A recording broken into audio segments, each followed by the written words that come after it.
రాజకీయంగా ఎదుర్కొనలేక తనపై వ్యక్తిగతంగా దుష్ప్రచారం చేస్తున్నారని మాజీ మంత్రి కాకాని గోవర్ధన్ రెడ్డి మండిపడ్డారు.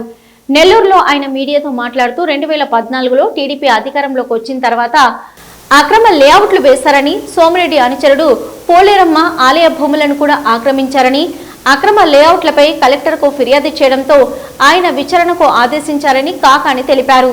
టీడీపీ హయాంలోని 40 అక్రమ లేఅవుట్లపై విజిలెన్స్ విచారణ చేసి 6.5 కోట్లు జరిమానా విధించారు. కానీ అప్పట్లో సోమిరెడ్డి జోక్యం చేసుకుని డబ్బు కట్టకుండా చేశారు.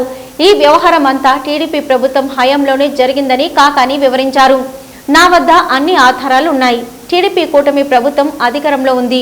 దమ్ముంటే విచారణ చేయండి. పొదలకూరులోని లేఅవుట్దారులతో నెల రోజుల నుంచి సోమిరెడ్డి లావాదేవీలు జరుపుతున్నారన్నారు. నేను ఏ విచారణకైనా సిద్ధం. సోమిరెడ్డి అవినీతిపై ఆధారాలు ఇస్తాం. విచారణ చేసే దమ్ము ప్రభుత్వానికి ఉందా అంటూ కాకాని గోవర్ధన్ రెడ్డి సవాల్ విసిరారు. అందరికీ నమస్కారం. నెల్లూరు జిల్లాకు సంబంధించి రాజకీయంగా నన్ను ఎదుర్కొనలేక నా మీద ఏదో ఒకటి వ్యక్తిగతంగా రాయాలనేటువంటి ఆలోచనతో విమర్శలు చేయడం కానీ కొంతమంది రాయడం కానీ మనం చూస్తున్నాం. అయితే నేను వైఎస్ఆర్ కాంగ్రెస్ పార్టీలో ఉన్నప్పుడు ఎవరైనా సరే వైఎస్ఆర్ కాంగ్రెస్ పార్టీ మీద అనవసరమైనటువంటి విమర్శలు చేస్తే గట్టిగా మాట్లాడడం, వాళ్ళని విమర్శించాం. చివరికి రామోజీరావు లాంటి వ్యక్తిని కూడా విడిచిపెట్టినటువంటి సందర్భాలు లేవు. కాబట్టి సాధారణంగానే ఈరోజు ఏమి దొరుకుతుందో వీళ్ళ గురించి ఏదో ఒకటి ఉన్నవి లేనివి చిలువలు పలవలు చేసి రాయాలనేటువంటి ఆలోచన ఉండడం సహజం.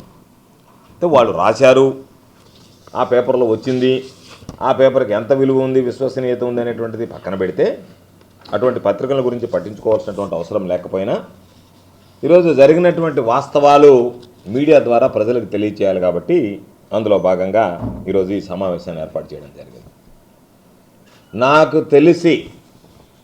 నాకు తెలిసి సర్వేపల్లి నియోజకవర్గంలో కానీ పొదలకూరు మండలంలో ప్రత్యేకించి కానీ ఎప్పుడూ కూడా లేఅవుట్లు అనేటువంటి వేయడం కానీ, ఆ లేఅవుట్లు వేసినటువంటి వాళ్ళ దగ్గర డబ్బులు వసూలు చేసి అనధికారిక లేఅవుట్లు అనేటువంటి వేయడం కానీ ఆ సంస్కృతి సాంప్రదాయం లేనే లేదు.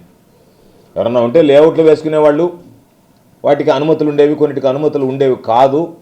అది చిన్న గ్రామ పంచాయతీ పరిధి కాబట్టి ఏదన్నా కొద్దిపాటి స్థలం ఉన్నా లేఅవుట్లుగా విభజించి వేసుకునేటువంటి వాళ్ళు.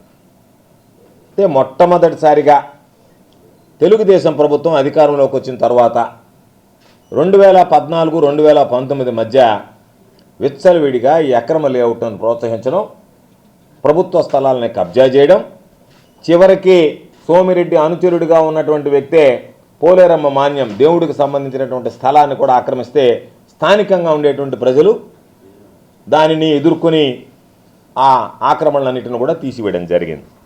మొత్తం రోడ్లు, డొంకలు, దారులు, పోరంబోకలు అన్నీ ఆక్రమించి వేశారు.